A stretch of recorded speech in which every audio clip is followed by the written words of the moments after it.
शहर के जाने माने रईस हीरा चंद और उनकी पत्नी सुजाता की चमचमाती महंगी कार बंगाल की एक पुरानी बस्ती की सुनसान गली में एक बेरौनक से पुराने मकान के बाहर आकर रुकती है। सुजाता, ये तुम मुझे किस जगह लेकर आई हो? ये तो कोई गरीबों की बस्ती लगती है। यहाँ ऐसा क्या है? हीरा चंद के कुछ भी समझ में नहीं आ रहा था कि सुजाता उसे ऐसी अजीब सी जगह क्यों लाई है, जिस मकान में दिन में भी अंधेरा दिख रहा था और धुआं उठ रहा था। आप मेरे साथ अंदर चलिए, सब समझ जाएंगे। यहाँ हमारी हर समस्या का समाधान मिलेगा। सुजाता और हीरा चंद आशंकित कदमों से उस मकान में दाखिल होते हैं। तभी उन्हें किसी महिला की भारी आवाज सुनाई पड़ती है। चले आओ, चले आओ। हीरा चंद ने देखा कि उस मकान के अंदर अंधेरा था। अचानक हीरा चंद की निगाह एक कमरे की ओर पड़ी, जिसके अंदर हल्की हल्की सी रोशनी आ रही थी और उस कमरे के अंदर से धुआं उठ रहा था। शायद उस कमरे के अंदर आग जल रही थी। है? ये किसकी आवाज है? यहाँ इतना अंधेरा क्यों है और ये धुआं कैसे उठ रहा है? मेरा तो यहाँ दम घुट रहा है। सुजाता और हीरा चंद धीरे धीरे कदमों से उस कमरे के अंदर चले गए। अंदर वाले कमरे में बिखरे बाल वाली एक खूबसूरत सी बूढ़ी औरत सामने जल रही आग में एक मुर्गी की गर्दन काटकर उसका खून गिरा रही थी और मुर्गी का शरीर छटपटा रहा था। ये देखकर सुजाता को उबकाई आने लगी। हीरा चंद ने सुजाता की ओर देखकर कहा, तुम ही मुझे यहाँ लेकर आई हो और खुद ही घबरा रही हो। कौन है ये भयानक सी शक्ल वाली औरत और हम यहाँ क्यों आए हैं? अचानक उस औरत ने एक झटके में मुर्गे की गर्दन धड़ से अलग कर दी। ये देखकर सुजाता के मुंह से चीख निकल गई और सेठ हीरा चंद भी सहम गया। वो बहुत डरावना नजारा था। ये अघोरा ताई हैं। ये हमें अपनी काली तंत्र विद्या से संतान सुख प्रदान कर सकती हैं। इसलिए मैं आपको यहाँ लेकर आई हूँ। कैसी बात करती हो? जहाँ बड़े से बड़े डॉक्टर सफल नहीं हुए, वहाँ ये मामूली औरत क्या कर लेगी? हीराचंद की बात सुनकर अघोरी ताई ने गुस्से से हीराचंद की ओर देखकर कहा, नादान हीराचंद, काली विद्या में इतनी शक्ति है कि मरे को भी जिंदा कर दे। संतान पैदा कराना कौन सा मुश्किल है? तुम्हें मेरा नाम कैसे पता? क्या तुम सच में हमें संतान सुख दिला सकती हो?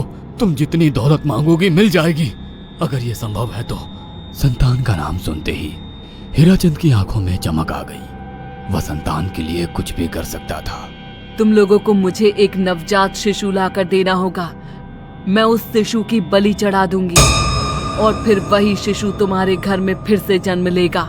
नवजात शिशु की बलि का नाम सुनते ही सुजाता और हरिचंद डर के मारे सिहर गए, पर उनकी आंखों में उनकी संतान का सपना ज्यादा बड़ा था।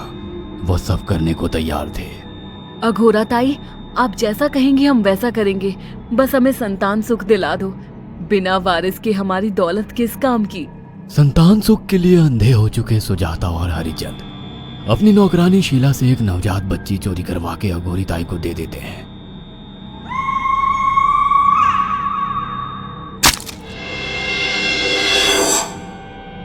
उस शिशु की बलि से सुजाता गर्भवती हो जाती है। देखा आपने अघोरा की तंत्र शक्ति? मुझे उस पर पूरा भरोसा था। चलो चलकर उन्हें धन्यवाद कहते हैं। हीराचंद और सुजाता अघोरा ताई के पास पहुंचते हैं। वो दोनों बहुत खुश थे और अघोरा पर उन्हें अंधविश्वास हो गया था। अघोरा ताई, आप महान तंत्रिका है। आपने वो चमत्कार कर दिखाया जो बड़े बड़े डॉक्टर नहीं कर सके। ये काली विद्या है बेटा। अगर तुम दोनों चाहो तो मैं इस विद्या से तुम दोनों को हमेशा के लिए जवान बना सकती हूँ। क्या सच में ऐसा संभव है? हाँ बिल्कुल, पर इसके लिए तुम्हें जवान लड़के और लड़कियों की बलि चढ़ानी होगी। तुम उन्हें यहाँ तक लाओ, बाकी मैं देख लूंगी। जवान रहने की लालच में अंधे सुजाता और हरिचंद एक अनाथ आश्रमों से हर रोज एक लड़की या लड़के को गोद लेने के बहाने अघोरी के पास बलि चढ़ाने ले जाने लगे।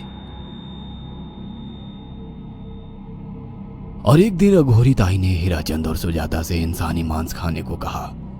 पूरी तरह से इंसान से हैवान बन चुके अब वो दोनों इंसानी मांस खाने के लिए तैयार भी हो गए।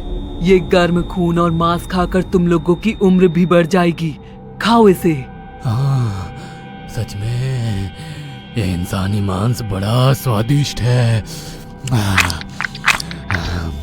अघोरा ने अपनी बातों में फंसाकर सुजाता और हरिचंद को नरभक्षी बना दिया था। वो तीनों हर दिन बलि चढ़ाकर खून पीकर मांस खाने लगे। नौकरानी शीला भी नए शिकार लाने में उनकी मदद करती थी, मगर एक दिन शीला को शिकार नहीं मिला। मेम साहब, आज एक भी शिकार हाथ नहीं लगा और मैं बहुत थक गई हूँ और घर जाकर थोड़ा आराम करना चाहती हूँ। कोई बात नहीं शीला, एक छोटा सा काम है, तुम हमारे साथ चलो, लौटते में हम तुम्हें घर छोड़ देंगे। जी मेम साहब। शीला नहीं जानती थी कि शिकार नहीं मिलने से सुजाता और हरिचंद अंदर से बौखला गए थे और उनके दिमाग में एक शैतानी चाल चल रही थी। सुजाता, ये बेहोशी की दवा है। शीला के कार में बैठते ही तुम उसे सुंघा देना। आज हमें इसी की बलि देनी होगी। इसने हमारे यहाँ का बहुत खाना खाया, अब हम लोग इसे खाएंगे। वैसे भी ये आगे चल के हमारे लिए खतरा बन सकती थी। कार में बैठते ही सुजाता शीला को बेहोश कर देती है और वो लोग सीधे अघोरी ताई के यहाँ पहुंच जाते हैं, जहाँ अघोरी ताई शीला की बलि चढ़ा देती है और तीनों मिलकर उसे नोच कर खाते हैं। अघोरी ताई, हमको बलि चढ़ाते हुए पूरा 1 साल हो गया है। हमारा बेटा भी साल भर का हो चुका है। अब और कितनी बलि देनी होगी? बस एक आखिरी क्रिया और बची है, उसके बाद तुम दोनों हमेशा के लिए जवान हो जाओगे। कैसी क्रिया अघोरा ताई? 3 दिन बाद सूर्य ग्रहण है। हमें पास के घने जंगल में एक विशेष क्रिया करनी होगी। उसके बाद तुम लोग कभी बूढ़े नहीं होगे। कितना अच्छा होगा, हम हमेशा जवान रहेंगे और सालों साल तक अपनी दौलत से ऐश करेंगे। हाँ, सच कहा। अघोरा ताई ने हमारे हर सपने पूरे कर दिए। 3 दिन बाद बंगाल के बियाबान जंगल में कोहरे और ओस से भीगे पेड़ों के बीच एक घने बरगद की बेलों पर कटे इंसानी सिर लटक रहे थे, जिसमें से खून टपक रहा था। काले जादू का सामान भी रखा था। कितनी भयानक जगह है ये,